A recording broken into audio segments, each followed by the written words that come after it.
रब करीम फरिश्तों से फरमाता है कि तुम बस कब्र में जाकर इतना पूछ लेना मेरे बंदे से कि वो मुझे जानता है। अगर वो कहे मुझे जानता है तो तुम उसको आने देना, उसका हिसाब ना लेना, उसका पर्दा ना खोलना। रब करीम फरमाता है अगर वो कहे कि मुझे जानता है, मेरे हबीब को जानता है, तो फरिश्तों तुम उसको आने देना, उसका पर्दा रखना, उसका पर्दा ना खोलना, उसका हिसाब ना लेना, मैं खुद ही मैदान माशर में उसका हिसाब ले लूँगा। मुस्लिम शरीफ की हदीस पाक है। आका करीम सल्लल्लाहु अलैहि वसल्लम फरमाते हैं क़यामत के दिन अल्लाह ताला अपने बंदे पर अपनी रहमत की चादर डालकर लोगों से छुपा कर उससे सवाल पूछेगा कि ये गुनाह तेरा है। तो बंदा कहेगा या अल्लाह मैं भूल गया था, गलती हो गई थी। अल्लाह ताला फरमाएगा ये भी तूने गुनाह किया है?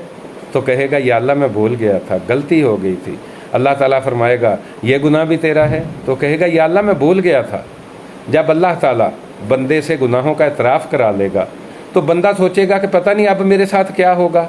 आका करीम सल्लल्लाहु अलैहि वसल्लम फरमाते हैं जब बंदा अपने गुनाहों का एतराफ़ कर लेगा, गुनाह कबूल कर लेगा, तो फिर बंदा सोचेगा अब पता नहीं मेरे साथ क्या होगा, वो बड़ा परेशान होगा। आप सल्लल्लाहु अलैहि वसल्लम फरमाते हैं तो रब करीम फरमाएगा जा मैंने उस दिन भी तेरी पर्दापोशी की थी, आज भी मैंने तुझे जन्नत अता कर दी।